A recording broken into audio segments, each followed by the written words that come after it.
Hello, beautiful, and welcome to the podcast where we're moving the conversation forward about the choices you make in your daily life.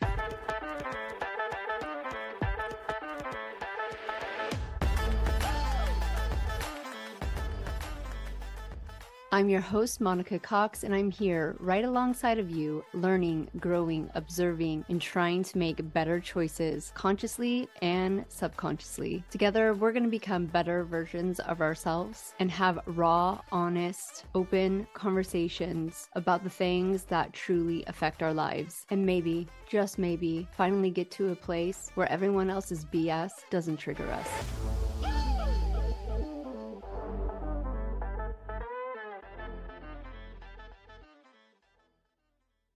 Do you see the next generation, and not even the next generation, like the generation that is here now, that where we're all sort of seeing the writing on the wall, we're seeing the man behind, the screen or whatever the fuck that is, right? We're seeing that. Like, do you think that there are people now who are going to start to move towards, I don't want that fucking pill? Like, do you think that that's part of in our lifetime? Are we like, for me, I'm already there. Like, I don't want to go to a doctor for medicine. I don't. Like, I'm going to go if it's the like last case scenario, to be honest. Or like, if I break a motherfucking bone, yes, baby, I want you to help my ass out, right? But like, in terms of sickness or in terms of issues that are going on, I don't want to just be thrown a solution that's like, just take this pill for the rest of your life. Like, no, how about I actually just uncover the root of that issue? Like, do you see more people? Do you think we're going to see more people heading in that direction? Or is the quick fix Amazon Prime delivery really here to stay? Oh, that one's so hard. I feel like it's like right now, let's just say it's like 1090, right? 10% of people are willing to like wake up and quote unquote fix themselves, right? Um, I feel like the people that I'm seeing they have to go through a lot of medical trauma to get there. A lot. Like that's one of my biggest things is like helping women heal from IVF before we can even get to the root cause of like why they're actually dealing with fertility issues. So I feel like a lot of people have to have that like punch in the face wake up call medically. I feel like for some of them it's gonna be too late. Like there is a breaking point for the body. And just right now, I'm not saying that maybe in the future there's not going to be amazing like woo happening and you can regrow your thyroid, like that is a possibility. And I hope that like there's part of me that's like, I hope that really actually does come to light because more people are starting at such a lower base point and to get them to just be like, let's say, 80% kind of quote unquote, like how the human body, I don't want to say normal because I don't really feel like there's a normal, but how the human body was designed or evolved or whatever to work. You're just doing baseline stuff to be at 80%. We're not even talking about being like, no one's going to be 100 this day and age, but, easy breezy, right? Um, so yeah, I mean, I like it's a scary thought because I think that by the time we get maybe like even a 50-50 shift, so many people are going to have to do that stuff to just survive, just be alive. The medication isn't going to like kind of quote unquote work. They're going to be like, "Okay, I'm alive, but am I living?" No, if I want to live, I need to do these holistic things now and probably still need the medication to make my thyroid work properly because the holistic stuff won't work because it's not shaped the way it's supposed to shape, or be shaped or whatever it is. But yeah, I definitely think more people are waking up, that kind of ripple effect. I feel like everyone has someone in their lives that are just fully pumped up on pills and then know the hippie freak, right? Like there's lots of people who know me now. Like, they're like, "Oh, you do that." And they do get inspired. I do think they get inspired even if it's just little ways. But uh if I had to be radically honest, especially in my industry of fertility, it doesn't look good. Mm, mm. For me, I would say we're going to have, and we're already seeing it. Like I have got an example hollering out in our living room right now with grandma and dad. Um, that where the like Gen Alphas, the whatever is going to come after that, like whatever, yeah, whatever he is. There, I've got a 15-month nephew. Whatever generation he is, what I'm seeing is that their ability to access their abilities, their innate spiritual abilities, we'll call them that. You can call it psychic abilities, you can call it intuitive abilities. That's the term I prefer. The knowing, okay, that is coming very early. They basically come out of the womb and you have got a like what I would almost consider like one step closer to godliness, like or one step below godliness kind of idea, okay? The problem is that their parents and their grandparents grew up in the time that we are in now. And it is a time where people who are like me, who are like you two, right, who say that it's not just a physical thing, there's also an energy to it. And no matter how you perceive that energy, no matter how you work with that energy, it is important and you need to address it because without it, your whole like world isn't going to make a whole lot of sense. Yes, there are some of us like this, but there is a greater amount of the population that believes that stuff that we believe in and that we work with is just nonsense, hokey, whatever, and is just one more version of a religion that is just cults following. And because of that, these new beings that have lived a lot of lives and are very high vibration just coming out have to fight what society, their parents, their grandparents are possibly telling them about how they need to survive. I had to deal with that. I had a mom that was incredibly psychic, that was incredibly good at manifesting. She basically said something and it happened, and it freaked her out. And out of safety for herself, out of survival growing up in the 60s and the 70s, she shut everything down. When she had children, and particularly a child who was clear cognizant, independent, and just didn't give an F, which is a very dangerous combination, I'll tell you. Very dangerous combination to have a child like that. That was the advice that she, or the way that she lived is the advice she gave. Shut down, sit down, be quiet. And thank God I was just way too stubborn and independent to do that. So when I grew up and I went through my thing and I awakened, I was able to awaken her. And Mhm. now, what is very beautiful is that my nephew doesn't have to go through that. There is never going to be somebody telling him he needs to be quiet, he needs to sit down, he needs to shut it all down, and he doesn't need to fight against that.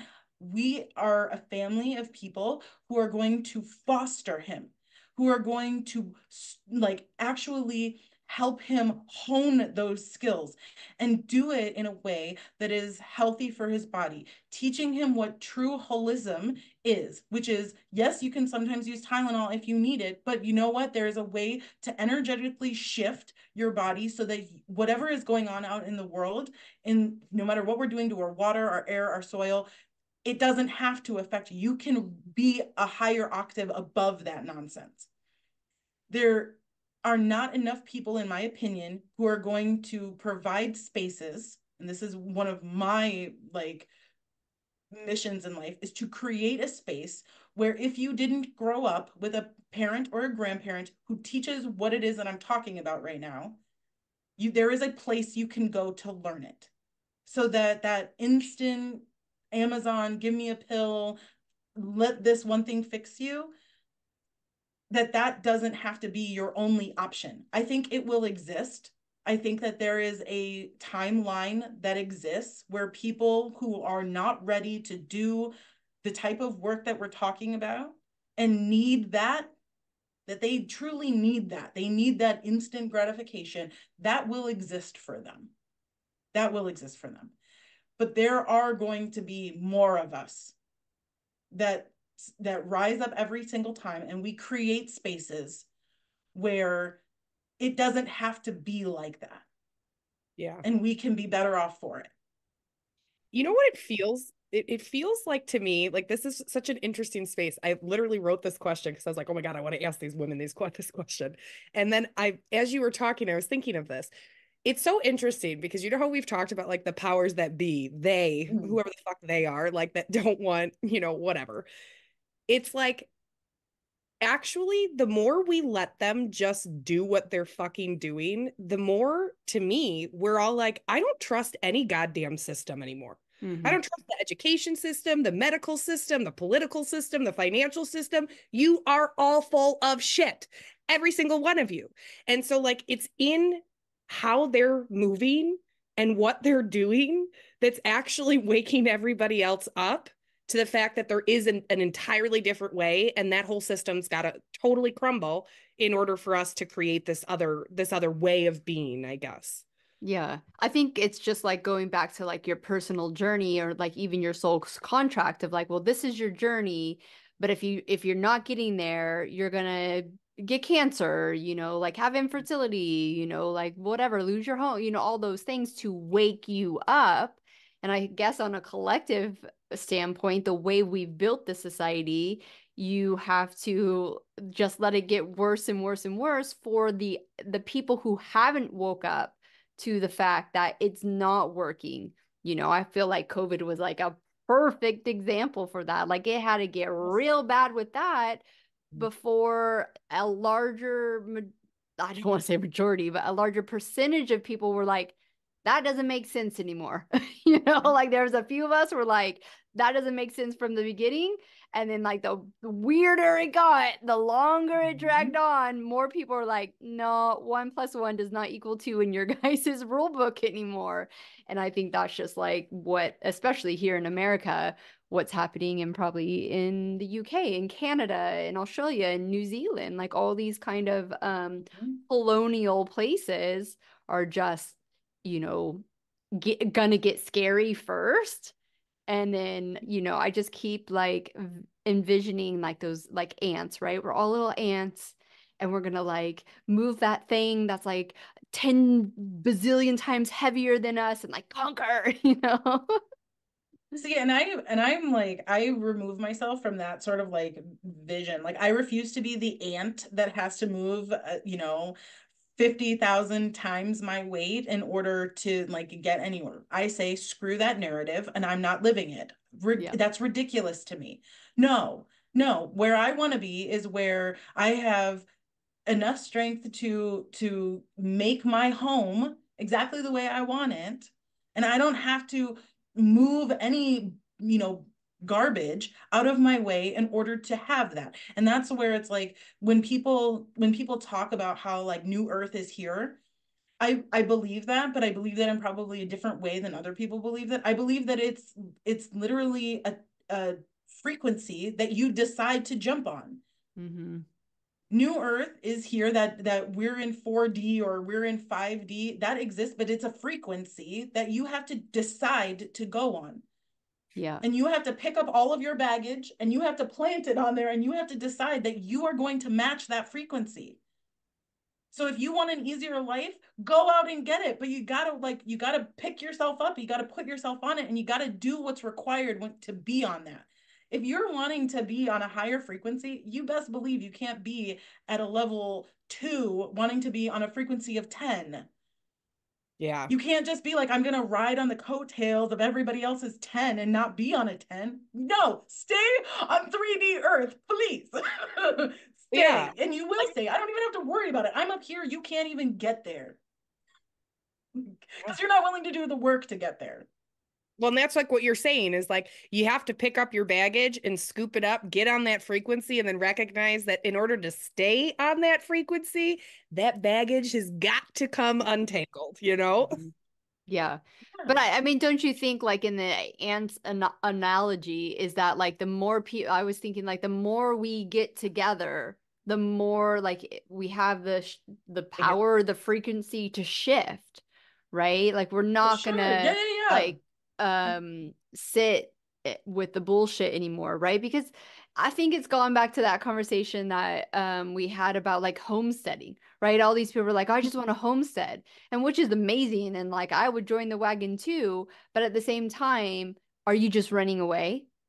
Like, are you just like, okay, I'm not going to do the hard work? Well, you're going to be like, the homesteading is fucking hard. But yeah, it's that kind of mentality of like, yeah, just getting whatever, if that, the new earth, if that's the terminology we're going to use with it, getting to that place together as one, because we're all going to, there's no like separate earth, right? When people are like, there's a new earth. No, no one's No. fucking leaving. No. We're all It's here together and we're going to live 3D, 5D, 4D, whatever, in the same vicinity. Yeah, right? there are going to be people who like they're literally like chipping away, hustling, and living like you can tell. Like, I mean, you can see it now. You can see the people who are like really struggling. I have those people in my life where I look around and I'm like, God, they can't seem to like get their shit straight. And then I look at me and I'm like, I'm watching as like doors just keep opening, money keeps flowing in. There's no resistance anymore because of where I've gone and the work that I've done. And I turn to the friends who are like, Abigail, I don't understand like how you're doing it. Like your business doesn't look like everybody. You're right, it doesn't, because I refuse to have the same business as everybody else. It doesn't suit me. But it was hard. It's hard work. It still is. It's hard work every single day. I wake up every single day and I, have to do the whole thing of my practice, my physical practice, my mental practice, my emotional, my spiritual, right? I do the whole thing every single day. And that doesn't mean that like shit in my life doesn't happen. I just had a grandmother that passed, right? I still have stuff going on with my brother. But when I turn around and I look you know, at what that should have done, right? It should have slowed my business down. It should have stopped my money coming in. It should have been me laying on the couch feeling sad. It should have been me not being able to laugh and have joy. It should be me not being able to show up for my clients and my students. I've got 2 classes running full of students, like, you know what I mean? And I can still show up for that. Now, yes, there are some things where I was like, you know what? I have to put this on the background. I have to get this done a few days from now when I would have probably been able to do it right then. But this is the human aspect of it, right? The being able to find homeostasis in your life as different things happen. But like I said, my world didn't crash because my frequency doesn't allow that. And I don't allow myself to fall down to a place where all of a sudden now I'm in the muck and I'm in the shit of it. And I'm like, now I can't get myself out. But when I look at those 2 or 3 categories of people, the people who are really killing it in life, they're like, I love Kim saying, like, make it make sense. Like, the math doesn't math, right? When I look at people who are like us, who are like, no, our world is great. And it doesn't make any sense because look, the political system is trash, the medical system is trash. And we're like, but I'm sitting here living it up, and that song, like, everybody going, living it up. Like, that just like runs in my head. And I'm like, that's and I'm just like, it's because I'm sitting here doing stuff that other people aren't doing. And I know that if I was just doing what everybody else was doing, I would be in the exact same place. And I just refuse to do that. This is way better. Way better. Way better. It might be a little bit harder, but it's way better. And the hard is only hard until you learn how to do it. And then it becomes easy. But does that come back to soul contracts then, and that whole difference between like, oh, be authentic or live who you are authentically supposed to be? And because you have, quote unquote, done the work, gone deep, gone inner, and understand where your purpose is in life, right? And these are like, like for me, like I had so many businesses before finding fertility, and then finding fertility felt so right, and it still does, right? And someone said like the other day, like, how do you do so much? And I was like, because it doesn't feel like work. Do I show up? Do I still do work? Do I still do things I don't want to do? Yes. But it's like that almost like that soul mission of service. You're serving. You're not working anymore. Yeah. Yep. Oh, for sure. Well, yeah, and I think like that the soul contract aspect of it, like, hold on, what did you say that again? Like you were just saying the soul contract at the beginning, that question that you said, like, is it the soul contract that allows you to like commit to this work? Is that what you were like kind of referencing? Well, like, okay, so you go down and like I'm still just like this fucking freaky, right? You're like up there, you're like signing up, you're doing all this shit. Like I still have so many questions She's around that. like Right. trying to acclimate around this idea, the soul contract. I I'm love thinking it. of I'm And thinking this of is that the movie work in Soul. a real All these time. like little blue people like moving around, right? And I love it. I'm here for it. But it's like, okay, so you have a purpose. Like, okay, let's just say like children obviously are a purpose for me, like in some kind of facet, right? It always has been since I was little. They've always been drawn to me. I was holding a newborn the other day, and my friend was like, I've never seen her interact with someone like that. I was like, yeah, because it's me, of course. So I know that like children are that. And it was interesting when I moved from early education into health coaching, I was like, well, I'm not working with children. And then it wasn't until I got quiet and it was like, this is, you're getting to the children before. And that's what your sole purpose is, and it might evolve, right? Like I feel like I might want to change the contract. Like, And you uh, could. but yeah, so like when you get into the natural flow of why you chose to come to Earth, then your life becomes easier.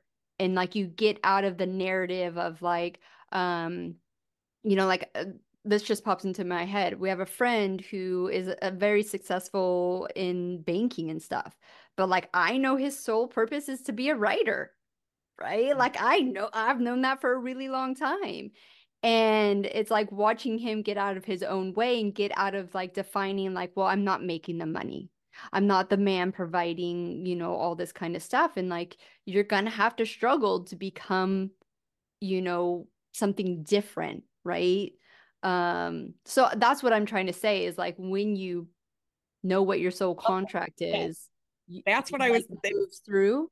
I'm so glad you just said it that way because that's what triggered me. Abigail, do you remember when we had this is probably years ago now? We had a conversation around authenticity and we were talking about like what is authenticity? Like how can I say that like that's not authentic to you or that is authentic, right? Remember we were having this Yep, conversation? I do. Yeah. So this I feel like this is that when you were talking about like is it authenticity or is it your authentic path? I think that's the space where people have to recognize, like when I was in my 20s and early 20s and I hadn't done much or any work at all, I would have said my authentic path, my authentic, like being authentic to me in that moment was all actually my wounding. Not a single thing was really my highest authentic path because I wouldn't let myself see my highest authentic path because I didn't think I deserved it. Mm-hmm. Right. And so that's what I see just from like a business perspective and consuming people's content. I can see when somebody is thinking that what it is they're saying and doing and sharing is authentic, but it's evident that it's coming from wounding. It's evident that it's coming from a disempowered place. And so I 1,000% believe that like you have to put yourself in check. Like you have to actually ask yourself, is this truly authentic to me in my highest light? Or am I undercutting myself here and choosing a lower path, claiming that's authentic based on my previous experiences? And to like make a point here too about like your path and purpose is one element, your soul contract is another. Oh, Your come soul on. Oh, contract come on. Fuck. is What? Two different things? yes, it's still a thing. At least in my world, at least in my world. In others, it Me. may not, but in mine, it's different because your path and purpose plays your path and purpose. Okay, look at it like this.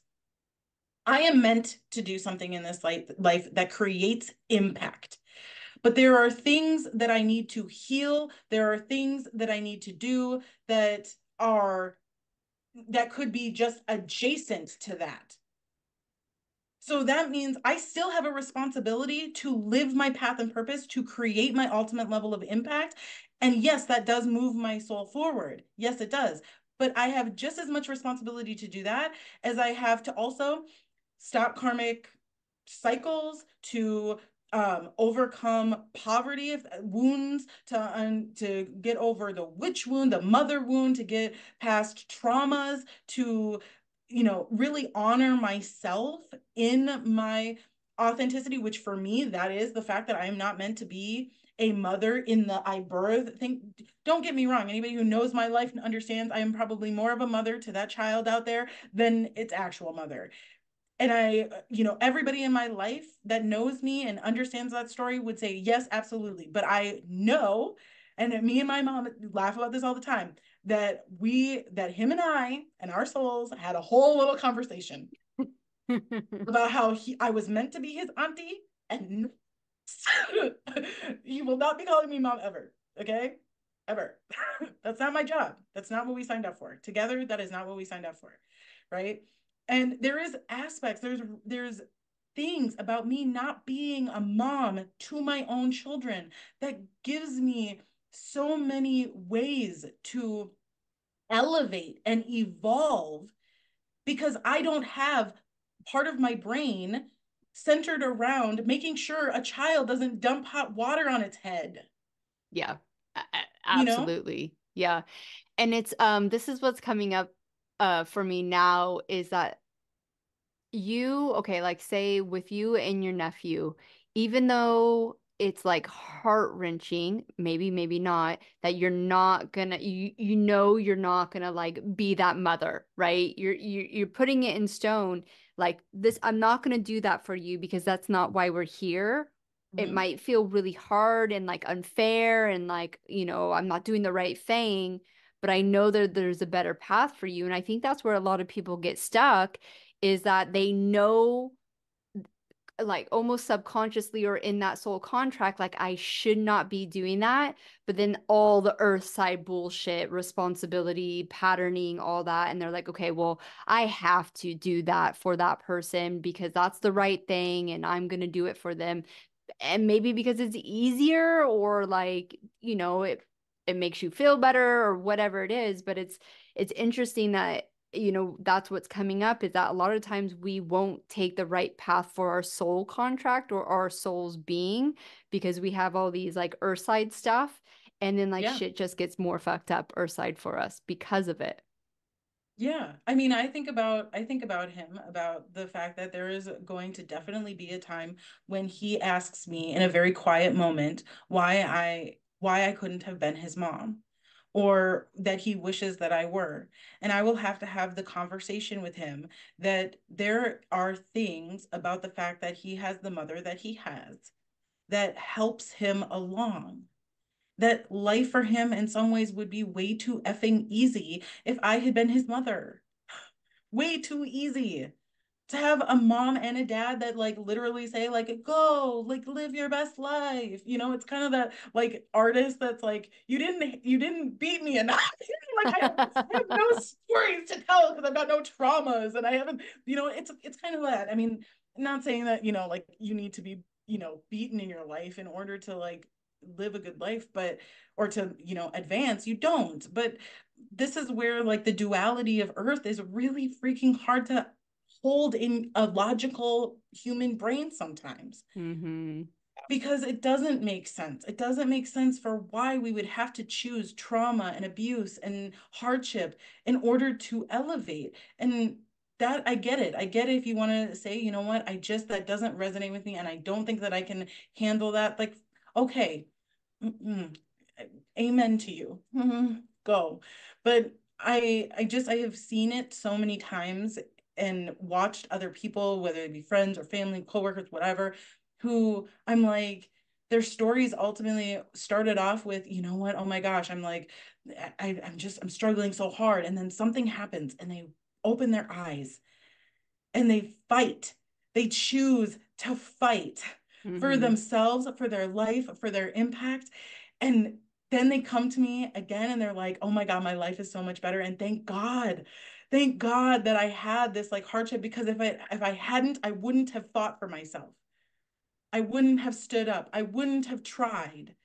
If I hadn't been scared, I wouldn't have tried. Mm-hmm. Right. Yeah. So it's hard. Yeah, it's so funny because my kids live the life of Riley. I mean, just the lifestyle that they have from like what me and my husband Life grew of up with Riley. is ridiculous. And you know, there's part of me that's like, okay, what kind of hardships can I bring in? And so I've decided that I'm not taking them to Disneyland their whole life. And like, Like, you thank know, like you. I just like you're not going. Like I have no desire to go to that place, and you need something to bitch about and tell your therapist about, and that's it. I'm No, not taking you to yes. Disneyland. No, like, cause think about this, and I know that we're running out of time, but like our generation, right? Like we knew what it was like to not grow up with internet, and when Right. we did have internet, it was dial up. That Yeah. sound, right? We know that it's triggering, right? We understood what it was like to go and play outside, to not have cell phones, to like call if something were to happen. Like you had to just trust that like your neighbor was going to be watching out for you, that old lady or old man that happened to sit on the porch and be grouchy and be like, get off my lawn. That if Yeah. something were to happen to you, you could go to them and say, what blue car was sitting down at the end of it? You know what I mean? Like the neighborhood watch, right? We grew up with this, you had to work and earn. And now we are that generation having children saying, well, I just want to do what every generation prior to me wants to do, which is I want to give you the best life possible. When you're a Yeah. good person, that's what you want to do. You don't want your children to suffer. But if you're a good parent, if you're truly a good parent, you're going to ask yourself exactly that question that Monica has asked herself and has decided, you know what? You're not going to be able to go on every vacation. Me and dad get to go on vacations by ourselves. And yes, you have to stay with grandma, who you may or may not like. I don't know. You Yeah, and know, the funny thing is too is like releasing this mom guilt, right? Like I came to a point of like every generation I do believe has done better or for most people, right? And in my family they have, right? And they haven't been perfect, and I'm like sitting there going like you've elevated so much from where your mom, your grandma, your great grandma were. Like it's okay not to like have this I need to get higher because I need my kid to have this perfect life. It's just like just chill, you're doing good. You're doing good. Oh my gosh. You guys know we can sit here and talk and you're going to come back anyway, so it's not goodbye. It's just the end of this episode. So thank you so much again for your time. If you want to connect with Kim or Abigail, their links are down in the show notes. Thank you for joining us. Thank you so much again for joining us here on Choices.